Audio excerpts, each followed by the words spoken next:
Hello my dear student CBC institute ਦੇ ਇਸ online platform ਤੇ ਫਿਰ ਤੋਂ ਸਵਾਗਤ ਹੈ ਸਟੂਡੈਂਟਸ। ਆਪਾਂ ਡਿਸਕਸ ਕਰ ਰਹੇ ਸੀ ਸਾਇੰਸ ਦੇ ਇੰਪੋਰਟੈਂਟ ਕੁਐਸਚਨਸ ਨੂੰ।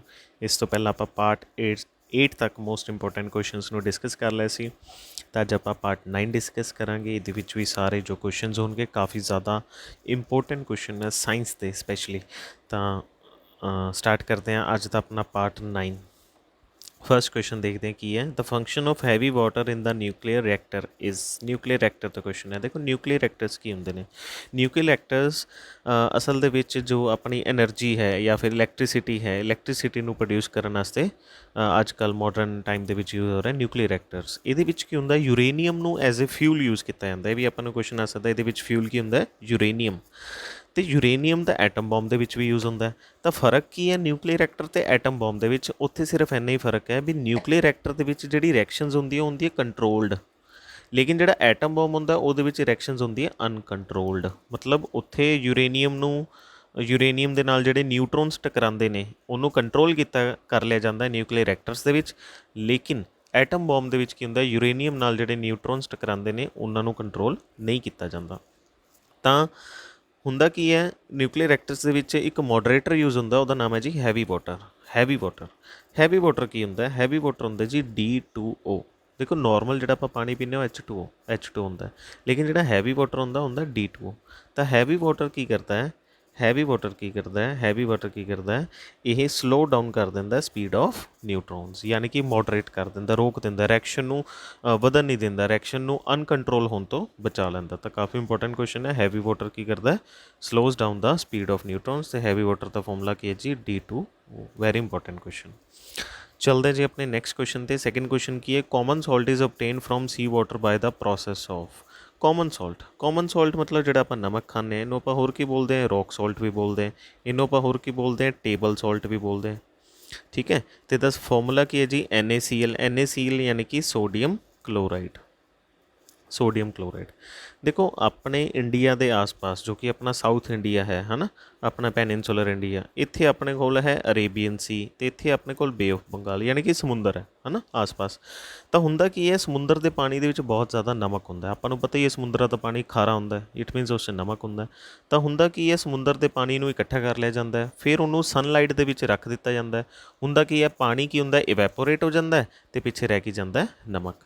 ਤਾਂ ਸਿੰਪਲੀ ਕਾਮਨ ਸਾਲਟ ਕਿਵੇਂ ਬਣਦਾ ਜੀ, bye the process of evaporation ਯਾਨੀ ਕਿ ਪਾਣੀ ਦਾ ਭਾਪ ਬਣ ਕੇ ਉੱਡ ਜਾਣਾ, ਪਿੱਛੇ ਕੀ ਰਹਿ ਜਾਂਦਾ ਜੀ, ਨਮਕ। ਫਸਟ ਆਪਸ਼ਨ ਨੂੰ ਵੀ ਡਿਸਕਸ ਕਰਦੇ ਹਾਂ। ਸਬਲੀਮੇਸ਼ਨ ਕੀ ਹੁੰਦਾ, ਤੁਹਾਨੂੰ ਸਬਲੀਮੇਸ਼ਨ ਦੇ ਕੁਐਸਚਨ ਆਊਗਾ। ਸਬਲੀਮੇਸ਼ਨ ਇੱਕ ਉਹ ਪ੍ਰੋਸੈਸ ਹੈ ਜਿਹਦੇ ਵਿੱਚ ਕੀ ਹੁੰਦਾ, ਕੋਈ ਵੀ ਸੋਲਿਡ ਮਟੀਰੀਅਲ ਡਾਇਰੈਕਟਲੀ ਕਿਹਦੇ ਵਿੱਚ ਚੇਂਜ ਹੋ ਜਾਂਦਾ ਹੈ, ਗੈਸ ਦੇ ਵਿੱਚ। ਤਾਂ ਜਦੋਂ ਵੀ ਕੋਈ ਸੋਲਿਡ ਮਟੀਰੀਅਲ ਡਾਇਰੈਕਟਲੀ ਗੈਸ ਦੇ ਵਿੱਚ ਚੇਂਜ ਹੋ, ਡਾਇਰੈਕਟਲੀ ਦਾ ਮਤਲਬ ਇਹ ਹੈ ਵੀ ਵਿੱਚ ਲਿਕੁਇਡ ਸਟੇਟ ਨਹੀਂ ਆਉਂਦੀ, ਸਿੱਧਾ ਹੀ ਸੋਲਿਡ ਕਿਤੇ ਚੇਂਜ ਹੋ ਜਾਂਦਾ ਗੈਸ ਦੇ ਵਿੱਚ, ਇਹਨੂੰ ਆਪਾਂ ਕਹਿੰਦੇ ਹਾਂ ਜੀ ਸਬਲੀਮੇਸ਼ਨ। ਠੀਕ ਹੈ, ਇਹ ਯਾਦ ਰੱਖਣਾ ਹੈ। ਚਲਦੇ ਜੀ ਥਰਡ ਕੁਐਸਚਨ ਤੇ। Why are plants grown along the river banks. ਜਿਹੜੇ ਨਦੀ ਦੇ ਕਿਨਾਰੇ ਕਹਿੰਦੇ ਪਲਾਂਟਸ, ਪੇੜ ਪੌਦੇ ਆਪਾਂ ਦੇਖਿਆ ਵੀ ਨਦੀ ਦੇ ਕਿਨਾਰੇ ਲੱਗੇ ਹੁੰਦੇ, ਕਿਉਂ ਲਗਾਏ ਜਾਂਦੇ ਆ? ਇਹਦਾ ਸੀ ਆਪਸ਼ਨ ਕਰੈਕਟ ਆਨਸਰ ਹੈ, ਟੂ ਰਿਡਿਊਸ ਸਿਲਟਿੰਗ ਐਂਡ ਇਰੋਜਨ। ਇੱਥੇ ਸਿਟਿੰਗ ਲਿਖਿਆ, ਤੁਸੀਂ ਇਹਨੂੰ ਸਿਲਟਿੰਗ ਕਰ ਲਓ, ਕਰੈਕਟ ਕਰ ਲਓ ਇਹਨੂੰ ਸਿਲਟਿੰਗ, ਇੱਥੇ ਐਲ ਆਊਗਾ ਜੀ। ਸਿਲਟਿੰਗ ਹੁੰਦਾ ਜੀ, ਜਿਵੇਂ ਕੀ ਹੁੰਦਾ ਜਦੋਂ ਆਪਾਂ ਕਹਿੰਦੇ ਵੀ ਨਦੀਆਂ ਦੇ ਆਸ-ਪਾਸ ਜਿਹੜੀ ਮਿੱਟੀ ਹੁੰਦੀ ਆ ਉਹ ਨਦੀ ਦੇ ਪਾਣੀ ਦੇ ਨਾਲ ਫਲੋ ਨਾ ਹੋ ਜੇ, ਇਰੋਜ਼ਨ ਨਾ ਹੋ ਜਾਏ, ਯਾਨੀ ਕਿ ਉਹ ਮਿੱਟੀ ਪੱਟੀ ਨਾ ਜਾਵੇ। ਤਾਂ ਜਿਹੜੇ ਪਲਾਂਟਸ ਹੁੰਦੇ ਆ, ਪਲਾਂਟਸ ਦੀ ਜਿਹੜੀਆਂ ਰੂਟਸ ਹੁੰਦੀਆਂ ਉਹ ਕੀ ਕਰਦੀਆਂ, ਉਹ ਮਿੱਟੀ ਨੂੰ ਜਮ੍ਹਾਂ ਕਰਕੇ ਰੱਖਦੀ ਹੈ, ਬੰਨ੍ਹ ਕੇ ਰੱਖਦੀ ਹੈ। ਇਸ ਤਰੀਕੇ ਨਾਲ ਉਹ ਮਿੱਟੀ ਕੀ ਰਹਿੰਦੀ ਹੈ, ਬੰਨੀ ਰਹਿੰਦੀ ਹੈ। ਇਸ ਕਰਕੇ ਕੀ ਹੈ, ਰਿਵਰ ਦੇ ਬੈਂਕਸ ਦੇ ਉੱਤੇ ਕੀ ਹੈ, ਜਿਹੜੇ ਪਲਾਂਟਸ ਹੈ ਉਹਨਾਂ ਨੂੰ ਉਗਾਇਆ ਜਾਂਦਾ। ਫੋਰਥ ਕੁਐਸਚਨ ਹੈ, the sky appears blue because. Sky ਜਿਹੜਾ ਆਪਣਾ ਆਸਮਾਨ ਹੈ ਉਹ ਬਲਿਊ ਕਲਰ ਦਾ ਕਿਉਂ ਹੁੰਦਾ ਹੈ? ਕਾਫੀ ਇੰਪੋਰਟੈਂਟ ਕੁਐਸਚਨ ਹੈ, ਬਹੁਤ ਵਾਰ ਐਗਜ਼ਾਮ 'ਚ ਆਇਆ। ਸੈਕਿੰਡ ਆਪਸ਼ਨ ਇਹਦਾ ਕਰੈਕਟ ਆਨਸਰ ਹੈ, the atmosphere scatters blue colour more than the other. Atmosphere ਦੇ ਵਿੱਚ ਜਿਵੇਂ ਦੇਖੋ ਆਪਾਂ ਪੜ੍ਹਿਆ ਜੀ, ਜਿਹੜੀ ਰੇਨਬੋ ਹੁੰਦੀ ਹੈ ਉਹ 7 ਕਲਰਸ ਤੋਂ ਮਿਲ ਕੇ ਬਣਦੀ ਹੈ, ਵਿਬਗਿਓਰ ਜਿਹਨੂੰ ਆਪਾਂ ਬੋਲਦੇ ਹਾਂ, ਵਿਬਗਿਓਰ ਦਾ ਮਤਲਬ ਕੀ ਹੈ, violet, indigo, blue, green, yellow, orange and red. ਇਹਦੇ ਵਿੱਚੋਂ ਆਪਾਂ ਯਾਦ ਰੱਖਣਾ ਵੀ ਜਿਹੜਾ ਦਾ ਰੈੱਡ ਕਲਰ ਹੈ ਉਹ ਬਹੁਤ ਹੀ ਘੱਟ ਸਕੈਟਰ ਹੁੰਦਾ, ਬਿਖਰਦਾ ਘੱਟ ਹੈ। ਅਤੇ ਜਿਹੜਾ ਬਲਿਊ ਹੋਊਗਾ, ਵਾਇਲਟ ਹੋ ਗਿਆ, ਇੰਡੀਗੋ ਹੋ ਗਿਆ ਹੈ ਨਾ, ਇਹ ਕਲਰਸ ਬਹੁਤ ਜ਼ਿਆਦਾ ਬਿਖਰਦੇ। ਤਾਂ ਸਨਲਾਈਟ ਦੇ ਵਿੱਚ ਸਾਰੇ ਕਲਰਸ ਪ੍ਰੈਜ਼ੈਂਟ ਹੁੰਦੇ ਆ, ਤਾਂ ਜਿਹੜਾ ਬਲਿਊ ਕਲਰ ਹੈ ਉਹ ਜ਼ਿਆਦਾ ਬਿਖਰਦਾ ਹੈ। ਤਾਂ ਜਿਹੜਾ ਜ਼ਿਆਦਾ ਬਿਖਰੂਗਾ, ਜ਼ਿਆਦਾ ਸਕੈਟਰ ਹੋਊਗਾ, ਉਹਦੇ ਕਰਕੇ ਕੀ ਹੁੰਦਾ, ਜਿਹੜਾ ਸਕਾਈ ਹੈ ਉਹ ਬਲਿਊ ਕਲਰ ਦਾ ਆਪਾਂ ਨੂੰ ਦਿਖਦਾ। ਤਾਂ ਫਿਨੋਮੀਨਾ ਇਹਦੇ ਪਿੱਛੇ ਪ੍ਰਿੰਸੀਪਲ ਜਿਹੜਾ ਫੋਲੋ ਹੁੰਦਾ ਉਹ ਹੈ ਜੀ scattering of light. Scattering of light, ਯਾਨੀ ਕਿ ਆਪਾਂ ਇਹ ਕਹਿੰਦੇ ਹਾਂ, ਦੇਖੋ ਤੁਹਾਨੂੰ ਇਸ 'ਤੇ ਕੁਐਸਚਨ ਇੱਕ ਹੋਰ ਬਣ ਸਕਦਾ ਵੀ ਕੁਐਸਚਨ ਕੀ ਹੋਊਗਾ, ਕਿਹੜਾ ਕਲਰ ਜ਼ਿਆਦਾ ਸਕੈਟਰ ਹੁੰਦਾ, ਤਾਂ ਕਿਹੜਾ ਕਲਰ ਜ਼ਿਆਦਾ ਸਕੈਟਰ ਹੁੰਦਾ, ਇਹਦਾ ਆਨਸਰ ਹੈ ਜੀ ਬਲੂ। ਜੇ ਕੁਐਸਚਨ ਹੋਊਗਾ ਕਿਹੜਾ ਕਲਰ ਸਭ ਤੋਂ ਘੱਟ ਸਕੈਟਰ ਹੁੰਦਾ, ਇਹਦਾ ਆਨਸਰ ਹੈ ਜੀ ਰੈੱਡ। ਹੁਣ ਜਿਵੇਂ ਆਪਾਂ ਦੇਖਿਆ ਵੀ ਰੈੱਡ ਹੀ ਘੱਟ ਸਕੈਟਰ ਹੁੰਦਾ, ਇਸ ਕਰਕੇ ਰੈੱਡ ਨੂੰ ਸਿਗਨਲਸ ਦੇ ਵਿੱਚ ਯੂਜ਼ ਕੀਤਾ ਜਾਂਦਾ ਐਜ਼ ਏ ਡੇਂਜਰ ਸਾਈਨ, ਇਹ ਵੀ ਇੰਪੋਰਟੈਂਟ ਹੈ। ਤਾਂ ਡੇਂਜਰ ਸਾਈਨ ਹਮੇਸ਼ਾ ਰੈੱਡ ਕਲਰ ਦਾ ਕਿਉਂ ਹੁੰਦਾ ਹੈ, ਖਤਰੇ ਦਾ ਨਿਸ਼ਾਨ ਰੈੱਡ ਕਲਰ ਦਾ ਕਿਉਂ ਹੁੰਦਾ, ਬਿਕੋਜ਼ ਰੈੱਡ ਕਲਰ ਬਹੁਤ ਦੂਰੋਂ ਦਿਖ ਜਾਂਦਾ, ਇੱਕ ਫੈਲਦਾ ਨਹੀਂ, ਇਸ ਕਰਕੇ ਖਤਰੇ ਦਾ ਨਿਸ਼ਾਨ ਲਾਲ ਕਲਰ ਦਾ ਯੂਜ਼ ਕੀਤਾ ਜਾਂਦਾ। 5th ਕੁਐਸਚਨ ਹੈ ਜੀ, human circulatory system processes how much litre of blood ਪਰ ਡੇ। ਆਪਣਾ ਜਿਹੜਾ ਹਿਊਮਨ ਸਰਕੂਲੇਟਰੀ ਸਿਸਟਮ ਹੈ, ਕਹਿੰਦੇ ਕਿੰਨੇ ਲੀਟਰ ਬਲੱਡ ਨੂੰ ਪੰਪ ਕਰ ਦਿੰਦਾ ਇੱਕ ਦਿਨ ਦੇ ਵਿੱਚ। ਇਹਦਾ ਸੀ ਆਪਸ਼ਨ ਕਰੈਕਟ ਆਨਸਰ ਹੈ 20 ਲੀਟਰਸ। ਵੈਰੀ ਇੰਪੋਰਟੈਂਟ ਕੁਐਸਚਨ, ਯਾਦ ਰੱਖਿਓ 20 ਲੀਟਰ। ਅਗਲਾ ਕੁਐਸਚਨ ਆਪਾਂ ਨੂੰ ਇਹ ਬਣੂਗਾ ਵੀ ਇੱਕ ਜਿਹੜਾ ਅਡਲਟ ਹੈ, ਇੱਕ ਆਮ ਇਨਸਾਨ, ਇੱਕ ਅਡਲਟ, ਇੱਕ ਜੋ ਇਨਸਾਨ, ਉਹਦੀ ਬੋਡੀ ਦੇ ਅੰਦਰ ਟੋਟਲ ਕਿੰਨੇ ਲੀਟਰ ਬਲੱਡ ਹੁੰਦਾ, ਤਾਂ ਆਪਣਾ ਆਨਸਰ ਹੋਊਗਾ ਜੀ 4 ਤੋਂ ਲੈ ਕੇ 5 ਲੀਟਰ। ਇੱਕ ਨੋਰਮਲ ਇਨਸਾਨ ਦੇ ਵਿੱਚ ਟੋਟਲ ਜਿਹੜਾ ਬਲੱਡ ਹੁੰਦਾ ਹੈ, ਖੂਨ ਹੁੰਦਾ, ਉਹ ਕਿੰਨਾ ਹੁੰਦਾ, 4 ਤੋਂ ਲੈ ਕੇ 5 ਲੀਟਰ। ਅਗਲਾ ਆਪਾਂ ਇਹ ਕੁਐਸਚਨ ਯਾਦ ਰੱਖਣਾ ਹੈ, who is known as father of blood circulation. Very important question. Father of blood circulation ਕਿਹਨੂੰ ਬੋਲਿਆ ਜਾਂਦਾ ਹੈ, ਇਹਦਾ ਆਨਸਰ ਹੈ ਜੀ ਵਿਲੀਅਮ ਹਾਰਵੇ। William Harvey. ਤਾਂ William Harvey is known as father of blood circulation. ਸਭ ਤੋਂ ਪਹਿਲਾਂ ਬਲੱਡ ਸਰਕੂਲੇਸ਼ਨ ਬਾਰੇ ਆਪਾਂ ਦੱਸਿਆ ਸੀ ਵਿਲੀਅਮ ਹਾਰਵੇ ਨੇ। Very important question. ਤੇ ਬਲੱਡ ਦੀ ਆਪਾਂ ਸਟੱਡੀ ਵੀ ਯਾਦ ਰੱਖਣੀ ਹੈ, study of blood. Study of blood is known as haematology. Haematology. Study of blood is known as haematology. Very important. ਚਲਦੇ ਜੀ 6 ਕੁਐਸਚਨ ਤੇ, what does the term Ebola stands for. Ebola ਦਾ ਮਤਲਬ ਕੀ ਹੈ, ਦੇਖੋ ਇਬੋਲਾ ਇੱਕ ਬਿਮਾਰੀ ਹੈ, ਵੈਰੀ ਇੰਪੋਰਟੈਂਟ। ਜਿਵੇਂ ਏਡਜ਼ ਆਪਾਂ ਸੁਣੀ ਹੈ, ਅੱਜ ਕੱਲ੍ਹ ਤਾਂ ਕਰੋਨਾ ਵਾਇਰਸ ਚੱਲ ਰਿਹਾ, ਉਵੇਂ ਇਬੋਲਾ ਵੀ ਕਾਫੀ ਡੇਂਜਰਸ ਬਿਮਾਰੀ ਹੈ। ਇਹ ਬਿਮਾਰੀ ਕਿੱਥੋਂ ਆਈ, ਇਹ ਵਾਇਰਲ ਡਿਸੀਜ਼ ਹੈ। ਕਿੱਥੋਂ ਆਇਆ, ਆਊਟਬ੍ਰੇਕ ਇਨ ਵੈਸਟ ਅਫਰੀਕਾ। ਅਫਰੀਕਾ 'ਚੋਂ ਆਇਆ ਸੀ। ਜ਼ਿਆਦਾਤਰ ਬਿਮਾਰੀਆਂ ਦੇਖੋ ਅਫਰੀਕਾ 'ਚੋਂ ਹੀ ਆਉਂਦੀਆਂ, ਕਿਉਂਕਿ ਅਨਹਾਈਜੀਨਿਟੀ, ਲੋਕ ਹਾਈਜੀਨ ਦਾ ਧਿਆਨ ਨਹੀਂ ਰੱਖਦੇ, ਆਪਣੀ ਸਿਹਤ ਦਾ ਧਿਆਨ ਨਹੀਂ ਰੱਖਦੇ, ਤਾਂ ਕਰਕੇ ਜ਼ਿਆਦਾ ਬਿਮਾਰੀਆਂ ਉੱਥੋਂ ਹੀ ਆਉਂਦੀਆਂ। ਤਾਂ ਇਬੋਲਾ ਕਿ ਇੱਕ ਵਾਇਰਲ ਡਿਸੀਜ਼ ਹੈ, ਯਾਨੀ ਕਿ ਇਬੋਲਾ 'ਤੇ ਆਪਾਂ ਨੂੰ ਇਹ ਕੁਐਸਚਨ ਆ ਸਕਦਾ, ਇਬੋਲਾ ਕਿਸ ਤੋਂ ਪੈਦਾ ਹੁੰਦਾ, ਕਿਸ ਤੋਂ ਪ੍ਰੋਡਿਊਸ ਹੁੰਦਾ, ਤਾਂ ਇਬੋਲਾ ਹੁੰਦਾ ਜੀ ਵਾਇਰਸ ਤੋਂ। ਵਾਇਰਸ ਕੀ ਚੀਜ਼ ਹੈ, ਵਾਇਰਸ ਇੱਕ ਪੈਥੋਜਨ ਹੈ। ਪੈਥੋਜਨ ਕੀ ਚੀਜ਼ ਹੁੰਦੀ ਹੈ, ਪੈਥੋਜਨਸ ਉਹ ਚੀਜ਼ਾਂ ਹੁੰਦੀਆਂ ਜੋ ਡਿਸੀਜ਼ ਨੂੰ ਕੌਜ਼ ਕਰਦੀਆਂ। ਤਾਂ pathogens are disease causing agent. Disease causing agent. ਤਾਂ pathogens are disease causing agent, ਜੋ ਡਿਸੀਜ਼ ਨੂੰ ਕੌਜ਼ ਕਰਦੇ ਨੇ। ਤਾਂ ਜਿਹੜੇ ਟੋਟਲ ਪੈਥੋਜਨਸ ਹੈ ਉਹ ਮੇਨ 4 ਤਰ੍ਹਾਂ ਦੇ ਨੇ, ਹੈ ਨਾ। ਫਸਟ ਹੈ ਜੀ ਵਾਇਰਸ। ਵਾਇਰਸ ਵੀ ਡਿਸੀਜ਼ ਕੌਜ਼ ਕਰਦੇ ਆ। ਹੋਰ ਕੌਣ ਕੌਜ਼ ਕਰਦੇ ਜੀ, ਬੈਕਟੀਰੀਆ। ਬੈਕਟੀਰੀਆ ਵੀ ਕੌਜ਼ ਕਰਦੇ। ਤੀਸਰਾ ਕੌਣ ਕੌਜ਼ ਕਰਦਾ, ਫੰਗਸ। ਚੌਥਾ ਕੌਣ ਕੌਜ਼ ਕਰਦਾ, ਪ੍ਰੋਟੋਜ਼ੋਆ। ਤਾਂ 4 ਤਰ੍ਹਾਂ ਦੇ ਆਪਣੇ ਕੋਲ ਪੈਥੋਜਨਸ ਹੁੰਦੇ ਆ, virus, bacteria, protozoa and fungus. ਤੇ ਇਬੋਲਾ ਕਿਸ ਤੋਂ ਹੁੰਦਾ ਜੀ, ਵਾਇਰਸ ਤੋਂ ਹੁੰਦਾ। 7th ਕੁਐਸਚਨ ਹੈ, conservation of energy means that. Conservation of energy ਦਾ ਕੀ ਮਤਲਬ ਹੈ। ਕੰਜ਼ਰਵੇਸ਼ਨ ਆਫ ਐਨਰਜੀ ਦਾ ਮਤਲਬ ਹੈ ਜੀ, 4th ਆਪਸ਼ਨ ਇਹਦਾ ਕਰੈਕਟ ਆਨਸਰ ਹੈ, energy can neither be created nor be destroyed. Energy ਨੂੰ ਨਾ ਤਾਂ ਆਪਾਂ ਕ੍ਰੀਏਟ ਕਰ ਸਕਦੇ, ਨਾ ਡਿਸਟਰੋਏ ਕਰ ਸਕਦੇ, ਮਤਲਬ ਹੈ ਕੰਜ਼ਰਵੇਸ਼ਨ ਆਫ ਐਨਰਜੀ ਦਾ। ਇਹਦਾ ਮਤਲਬ ਕੀ ਹੋਇਆ, ਇਹਦਾ ਮਤਲਬ ਇਹ ਹੋਇਆ ਵੀ ਆਪਾਂ ਐਨਰਜੀ ਨੂੰ ਚੇਂਜ ਕਰ ਸਕਦੇ ਇੱਕ ਫਾਰਮ ਤੋਂ ਦੂਸਰੀ ਫਾਰਮ ਦੇ ਵਿੱਚ। ਜਿਵੇਂ ਕਿ ਆਪਣੇ ਕੋਲ ਐਨਰਜੀ ਦੀ ਟਾਈਪਸ ਹੁੰਦੀਆਂ, ਕਾਈਨੈਟਿਕ ਐਨਰਜੀ, ਪੋਟੈਂਸ਼ੀਅਲ ਐਨਰਜੀ, ਹੈ ਨਾ, ਮਕੈਨੀਕਲ ਐਨਰਜੀ, ਇਲੈਕਟ੍ਰੀਕਲ ਐਨਰਜੀ। ਤਾਂ ਉਹ ਇੱਕ ਫਾਰਮ ਤੋਂ ਦੂਸਰੀ ਫਾਰਮ ਦੇ ਵਿੱਚ ਚੇਂਜ ਹੁੰਦੀ ਰਹਿੰਦੀ ਹੈ। ਜਿਵੇਂ ਕਿ ਹੁਣ ਆਪਣੇ ਕੋਲ ਮੋਟਰ ਹੈ, ਇਲੈਕਟ੍ਰਿਕ ਮੋਟਰ ਹੈ ਨਾ। ਤਾਂ ਇਲੈਕਟ੍ਰਿਕ ਮੋਟਰ 'ਚ ਕੀ ਹੁੰਦਾ, ਇਲੈਕਟ੍ਰਿਕ ਮੋਟਰ ਕੀ ਕਰਦੀ ਹੈ, ਉਹ ਇਲੈਕਟ੍ਰਿਕ ਐਨਰਜੀ ਨੂੰ ਮਕੈਨੀਕਲ ਐਨਰਜੀ 'ਚ ਚੇਂਜ ਕਰਦੀ ਹੈ ਨਾ। ਇੱਦਾਂ ਦੇ ਆਪਾਂ ਨੂੰ ਕੁਐਸਚਨ ਆ ਜਾਂਦੇ ਵੀ ਜਿਹੜੀ ਇਲੈਕਟ੍ਰਿਕ ਮੋਟਰ ਹੈ, ਇਲੈਕਟ੍ਰਿਕ ਮੋਟਰ ਜੋ ਆਪਣੇ ਘਰਾਂ 'ਚ ਲੱਗੀ ਹੁੰਦੀ ਹੈ, ਇਹ ਕੀ ਕਰਦੀ ਹੈ, ਇਹ ਕਰਦੀ ਹੈ ਜੀ ਇਲੈਕਟ੍ਰੀਕਲ ਐਨਰਜੀ ਨੂੰ ਕਿਤੇ ਚੇਂਜ ਕਰ ਦਿੰਦੀ ਹੈ, ਮਕੈਨੀਕਲ ਐਨਰਜੀ। Mechanical energy. ਤਾਂ ਮੋਟਰ ਕੀ ਕਰਦਾ, ਆਪਾਂ ਸਿੰਪਲੀ ਬਟਨ ਪ੍ਰੈਸ ਕਰਦੇ ਹਾਂ, ਉਹਨੂੰ ਇਲੈਕਟ੍ਰੀਕਲ ਐਨਰਜੀ ਦਿੰਦੇ ਹਾਂ, ਅਤੇ ਮੋਟਰ ਘੁੰਮਣ ਲੱਗ ਜਾਂਦੀ ਹੈ, ਯਾਨੀ ਕਿ ਉਸ ਮਕੈਨੀਕਲ ਐਨਰਜੀ ਆ ਜਾਂਦੀ ਹੈ। ਚਲਦੇ ਹਾਂ ਜੀ 8th ਕੁਐਸਚਨ 'ਤੇ, ਦ ਨੈਚੁਰਲੀ ਅਕਰਿੰਗ ਕੋਐਗੂਲੈਂਟ ਇਨ ਦਾ ਹਿਊਮਨ ਬਲੱਡ।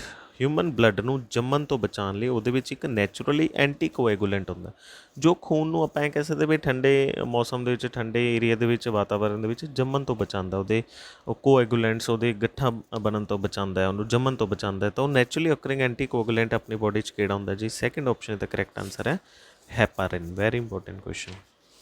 ਬਲੱਡ ਦੇ ਵਿੱਚ ਹੁੰਦਾ ਹੈ ਹੈਪਾਰਿਨ। ਇਹ ਕੀ ਹੈ ਜੀ? ਐਂਟੀ ਕੋਐਗੂਲੈਂਟ ਜੋ ਬਲੱਡ ਨੂੰ ਜੰਮਣ ਤੋਂ ਬਚਾਉਂਦਾ ਹੈ। ਬਲੱਡ ਦੀ ਸਟੱਡੀ ਨੂੰ ਆਪਾਂ ਕੀ ਕਿਹਾ ਸੀ? ਹੈਮੈਟੋਲੋਜੀ। ਬਲੱਡ ਦੀ ਸਟੱਡੀ ਨੂੰ ਆਪਾਂ ਕਿਹਾ ਸੀ ਹੈਮੈਟੋਲੋਜੀ। ਟੋਟਲ ਆਮ ਇਨਸਾਨ ਦੇ ਵਿੱਚ ਬਲੱਡ ਕਿੰਨਾ ਹੁੰਦਾ ਹੈ? 4 ਤੋਂ 5 litre. Father of blood circulation ਕੌਣ ਹੈ ਜੀ? ਵਿਲੀਅਮ ਹਾਰਵੇ, ਹੈ ਨਾ। ਚਲੋ ਚਲਦੇ ਆਪਾਂ ਨੈਕਸਟ ਕੁਐਸਚਨ 'ਤੇ। 9th ਕੁਐਸਚਨ ਹੈ thermostat is a device for. Thermostat ਦੇਖੋ ਇਹਨੂੰ ਆਪਾਂ ਤੋੜ ਕੇ ਬੋਲਦੇ। ਥਰਮੋ ਮਤਲਬ ਟੈਂਪਰੇਚਰ, ਸਟੈਟ ਮਤਲਬ ਸਟੈਟਿਕ ਯਾਨੀ ਕਿ ਰੁਕਿਆ ਹੋਇਆ। ਤਾਂ ਥਰਮੋਸਟੈਟਿਕ ਉਹ ਡਿਵਾਈਸ ਹੈ। ਸੀ ਆਪਸ਼ਨ ਦਾ ਕਰੈਕਟ ਆਨਸਰ ਹੈ। It is use for regulation of temperature. ਜਿਹੜਾ ਟੈਂਪਰੇਚਰ ਹੈ ਉਹਨੂੰ ਰੈਗੂਲੇਟ ਕਰਨ 'ਤੇ ਕੰਮ ਆਉਂਦਾ ਥਰਮੋਸਟੈਟ। ਇਹ ਚੀਜ਼ਾਂ ਹੁਣ ਕਿੱਥੇ ਯੂਜ਼ ਹੁੰਦੀਆਂ? ਦੇਖੋ ਥਰਮੋਸਟੈਟ ਕਿੱਥੇ ਯੂਜ਼ ਹੋ ਸਕਦਾ? ਜਿਵੇਂ ਆਪਾਂ ਘਰਾਂ ਦੇ ਵਿੱਚ ਏਸੀ ਯੂਜ਼ ਕਰਦੇ ਹਾਂ, ਹੈ ਨਾ। ਹੁਣ ਏਸੀ ਆਪਾਂ ਕਹਿੰਦੇ ਜੀ 24 'ਤੇ ਕਰ ਲਈਏ, 25 'ਤੇ ਕਰ ਲਈਏ, ਹੈ ਨਾ, 23 'ਤੇ ਕਰ ਲਈਏ, ਤਾਂ ਉਹ ਵੀ ਆਪਾਂ ਟੈਂਪਰੇਚਰ ਰੈਗੂਲੇਟ ਕਰ ਰਹੇ ਹਾਂ। ਜਦੋਂ ਟੈਂਪਰੇਚਰ 25 'ਤੇ ਆ ਜਾਊਗਾ ਉਹ ਆਪਣੇ ਆਪ ਹੀ ਕੰਪਰੈਸਰ ਕੰਮ ਕਰਨਾ ਬੰਦ ਕਰ ਦੂਗਾ, ਫਿਰ ਟੈਂਪਰੇਚਰ ਵਧੂਗਾ, ਫਿਰ ਉਹ ਸ਼ੁਰੂ ਹੋ ਜਾਊਗਾ, ਹੈ ਨਾ। ਫਿਰ ਆਪਣੇ ਰੈਫਰੀਜਰੇਟਰ ਹੈ, ਜਿਵੇਂ ਆਪਣੇ ਫਰਿੱਜ ਹੋ ਗਏ, ਜਾਂ ਫਿਰ ਆਪਣੀ ਜਿਹੜੀ ਆਪਾਂ ਪ੍ਰੈਸ ਕਰਦੇ ਹਾਂ ਕੱਪੜੇ, ਇਹਨਾਂ ਦੇ ਵਿੱਚ ਥਰਮੋਸਟੈਟ ਨੂੰ ਯੂਜ਼ ਕੀਤਾ ਜਾਂਦਾ, ਜਿੱਥੇ ਵਾਰੀ ਟੈਂਪਰੇਚਰ ਵੱਧ ਸਕਦਾ ਅਤੇ ਵਾਰੀ ਟੈਂਪਰੇਚਰ ਘੱਟ ਜਾਂਦਾ ਹੈ ਨਾ। ਅਤੇ ਇਹਦਾ ਯੂਜ਼ ਹੁੰਦਾ ਜੀ ਏਸੀਜ਼ ਦੇ ਵਿੱਚ, ਰੈਫਰੀਜਰੇਟਰ ਦੇ ਵਿੱਚ, ਹੈ ਨਾ। ਜਿਹੜੇ ਆਪਾਂ ਪ੍ਰੈਸ ਯੂਜ਼ ਕਰਦੇ ਹਾਂ ਉਹਨਾਂ ਦੇ ਵਿੱਚ ਇਹਨਾਂ ਦਾ ਯੂਜ਼ ਹੁੰਦਾ ਹੈ। ਚੱਲਦੇ ਜੀ 10th ਕੁਐਸਚਨ 'ਤੇ। ਬੈਕਟੀਰੀਓਫੇਜਿਸ ਕਹਿੰਦੇ ਬੈਕਟੀਰੀਓਫੇਜਿਸ ਕੀ ਚੀਜ਼ ਹੁੰਦੀ ਹੈ? ਬਹੁਤ ਇੰਪੋਰਟੈਂਟ ਕੁਐਸਚਨ ਹੈ, ਬਾਇਓ ਦਾ ਕੁਐਸਚਨ ਹੈ ਨਾ। ਬੈਕਟੀਰੀਓਫੇਜਿਸ ਹੈ ਵਾਇਰਸ ਇਨਫੈਕਟਿੰਗ ਬੈਕਟੀਰੀਆ। ਤਾਂ ਬੈਕਟੀਰੀਓਫੇਜ ਕੀ ਹੈ? ਵਾਇਰਸ ਹੈ। ਦੇਖੋ ਨਾਮ ਤਾਂ ਇਹਦਾ ਵੈਸੇ ਬੈਕਟੀਰੀਓਫੇਜ ਹੈ, ਪਰ ਅਸਲ ਦੇ ਵਿੱਚ ਇੱਕ ਉਹ ਵਾਇਰਸ ਹੈ ਜਿਹੜਾ ਬੈਕਟੀਰੀਆ ਨੂੰ ਹੀ ਬਿਮਾਰ ਕਰ ਦਿੰਦਾ, ਹੈ ਨਾ। ਆਪਾਂ ਪੜ੍ਹਿਆ ਸੀ ਪੈਥੋਜਨਸ 4 ਹੁੰਦੇ ਆ ਜੀ, ਵਾਇਰਸ, ਬੈਕਟੀਰੀਆ, ਪ੍ਰੋਟੋਜ਼ੋਆ ਅਤੇ ਫੰਗਸ। ਹੁਣ ਬੈਕਟੀਰੀਆ ਖੁਦ ਵੀ ਤਾਂ ਬਿਮਾਰ ਹੋ ਸਕਦੇ ਨਾ, ਬੈਕਟੀਰੀਆ 'ਚ ਵੀ ਤਾਂ ਲਾਈਫ ਹੈ। ਤਾਂ ਇੱਕ ਉਹ ਵਾਇਰਸ ਜੋ ਬੈਕਟੀਰੀਆ ਨੂੰ ਬਿਮਾਰ ਕਰ ਦਿੰਦਾ, ਉਹਨੂੰ ਉਹਦੇ 'ਚੋਂ ਰੀਪਰੋਡਿਊਸ ਕਰ ਲੈਂਦਾ ਹੈ ਨਾ, ਉਹਦਾ ਨਾਮ ਹੈ ਜੀ ਬੈਕਟੀਰੀਓਫੇਜਿਸ। Very important. ਅਤੇ ਆਪਾਂ 2 ਕੁਐਸਚਨ ਹੋਰ ਡਿਸਕਸ ਕਰਦੇ ਇਹਦੇ ਨਾਲ। ਫਸਟ ਕੀ ਹੈ ਜੀ? Study of bacteria. ਬੈਕਟੀਰੀਆ ਦੀ ਸਟੱਡੀ ਨੂੰ ਕੀ ਬੋਲਿਆ ਜਾਂਦਾ? Study of bacteria is known as bacteriology. Bacteriology. ਤਾਂ study of bacteria is known as bacteriology. Next ਹੈ ਉਸ ਤੋਂ ਬਾਅਦ study of virus. Study of virus very important. Virus ਦੀ ਸਟੱਡੀ ਨੂੰ ਕੀ ਬੋਲਿਆ ਜਾਂਦਾ? Study of virus is known as virology. Virology, ਇਹ ਵੀ ਯਾਦ ਰੱਖਣਾ। ਚਲਦੇ ਜੀ 11th ਕੁਐਸਚਨ 'ਤੇ। ਨੈਕਸਟ ਕੁਐਸਚਨ ਹੈ which layer of the atmosphere reflects radio waves back to the earth. ਕਹਿੰਦੇ ਐਟਮੋਸਫੇਅਰ ਦੀ ਕਿਹੜੀ ਲੇਅਰ ਹੈ ਜਿਹਦੇ ਨਾਲ ਰੇਡੀਓ ਵੇਵਸ ਵਾਪਸ ਅਰਥ 'ਤੇ ਆਉਂਦੀਆਂ? ਯਾਨੀ ਕਿ ਕੁਐਸਚਨ ਹੈ ਵੀ ਅੱਜ ਕੱਲ੍ਹ ਜੋ ਆਪਾਂ ਵਾਇਰਲੈਸ ਕਮਿਊਨੀਕੇਸ਼ਨ ਕਰ ਰਹੇ ਹਾਂ, ਵਾਇਰਲੈਸ ਕਮਿਊਨੀਕੇਸ਼ਨ ਕਿਹੜੀ ਹੈ? ਆਪਾਂ ਵੋਕੀ ਟੋਕੀ ਯੂਜ਼ ਕਰ ਰਹੇ ਹਾਂ, ਚਲੋ ਉਹ ਤਾਂ ਨਹੀਂ ਗੱਲ ਕਰਦੇ, ਮੇਨ ਆਪਾਂ ਮੋਬਾਈਲ ਫੋਨਸ ਯੂਜ਼ ਕਰ ਰਹੇ ਹਾਂ, ਹੈ ਨਾ। ਮੋਬਾਈਲ ਫੋਨਸ ਯੂਜ਼ ਕਰ ਰਹੇ ਹਾਂ ਜਾਂ ਆਪਾਂ GPS ਵਗੈਰਾ ਯੂਜ਼ ਕਰ ਰਹੇ ਹਾਂ। ਉਹ ਰੇਡੀਓ ਵੇਵਸ ਕਹਿੰਦੇ ਕਿੱਥੋਂ ਦੀ ਆਪਣੇ ਕੋਲ ਵਾਪਸ ਆ ਜਾਂਦੀਆਂ? ਤਾਂ ਐਟਮੋਸਫੇਅਰ ਦੀ ਇੱਕ ਲੇਅਰ ਹੈ ਜਿਹਦਾ ਨਾਮ ਹੈ ਆਇਨੋਸਫੀਅਰ। ਆਇਨੋਸਫੇਅਰ ਤੋਂ ਕੀ ਹੈ? ਉਹ ਰੇਡੀਓ ਵੇਵਸ ਵਾਪਸ ਆਪਣੀ ਧਰਤੀ 'ਤੇ ਆ ਜਾਂਦੀ ਹੈ। ਤਾਂ ਆਪਣਾ ਜਿਹੜਾ ਐਟਮੋਸਫੇਅਰ ਹੈ ਇਹਨੂੰ ਆਪਾਂ 5 ਪਾਰਟਸ ਦੇ ਵਿੱਚ ਡਿਵਾਈਡ ਕਰਦੇ ਹਾਂ। ਫਸਟ ਹੈ ਜੀ ਟ੍ਰੋਪੋਸਫੇਅਰ। ਫਸਟ ਕੀ ਹੈ? ਟ੍ਰੋਪੋਸਫੇਅਰ।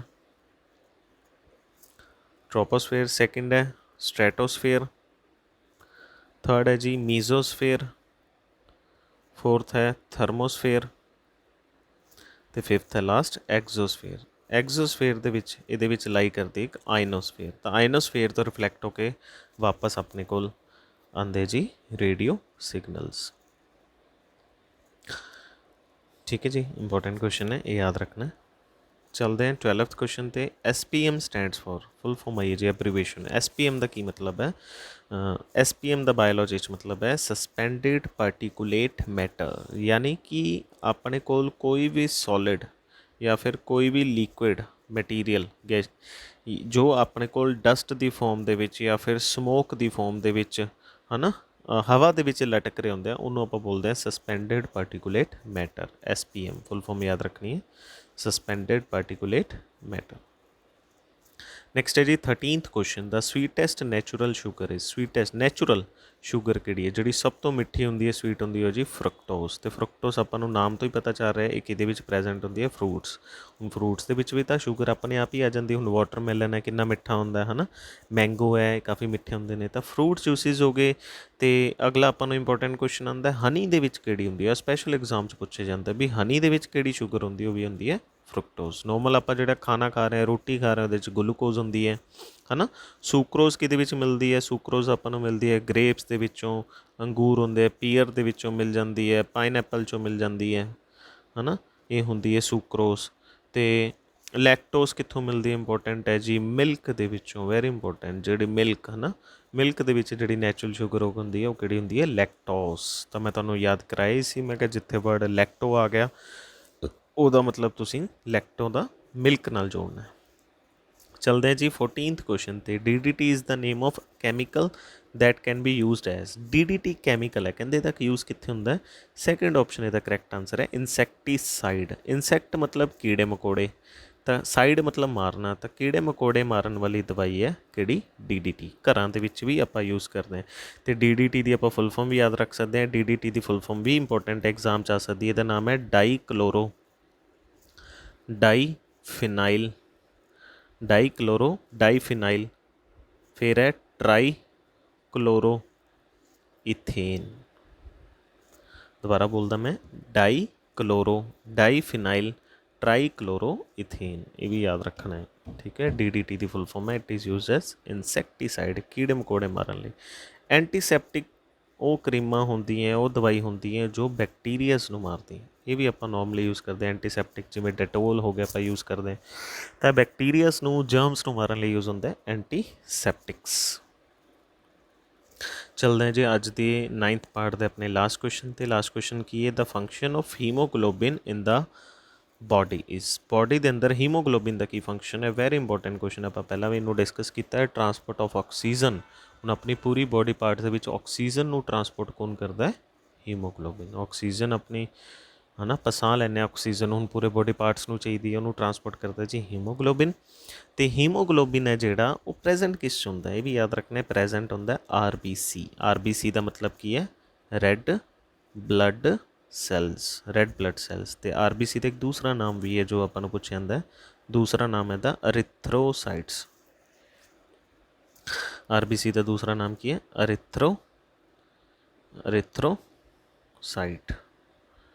ਅਰਿਥਰੋਸਾਈਟਸ। ਅਤੇ RBC ਦੀ ਲਾਈਫ 'ਤੇ ਆਪਾਂ ਨੂੰ ਕੁਐਸਚਨ ਆਉਂਦਾ, RBC ਦੀ ਲਾਈਫ ਆਪਣੀ ਇੱਕ ਵਾਰ ਬੋਡੀ 'ਚ ਬਣ ਜਾਏ 120 ਦਿਨਾਂ ਲਈ ਜੀਂਦੇ ਨੇ RBCs, 120 ਡੇਜ਼ ਇਹਦੀ ਲਾਈਫ ਹੁੰਦੀ ਹੈ, ਠੀਕ ਹੈ। ਤਾਂ ਇਹ ਸੀ ਆਪਣੇ ਅੱਜ ਦੇ ਕੁਐਸਚਨਸ। ਤਾਂ CBC ਐਗਜ਼ਾਮ ਗੁਰੂ ਐਪ ਨੂੰ ਤੁਸੀਂ ਡਾਊਨਲੋਡ ਕਰ ਸਕਦੇ ਹੋ, ਜਿਹਦੇ ਵਿੱਚ ਤੁਹਾਨੂੰ video classes, downloaded study material, daily current affairs, ਅਤੇ ਹੁਣ ਜਲਦੀ ਹੀ ਆਪਾਂ JEE ਸਿਵਲ ਦਾ ਜਿਹੜਾ ਕੋਰਸ ਹੈ ਉਹ ਵੀ ਇਹਦੇ ਉੱਤੇ ਅਪਲੋਡ ਕਰਨ ਜਾ ਰਹੇ ਹਾਂ, ਠੀਕ ਹੈ ਸਟੂਡੈਂਟਸ। ਅੱਜ ਲਈ ਥੈਂਕ ਯੂ। ਕੁਐਸਚਨਸ ਨੂੰ ਤੁਸੀਂ ਚੰਗੀ ਤਰ੍ਹਾਂ ਯਾਦ ਕਰ ਲੈਣਾ। Best of luck.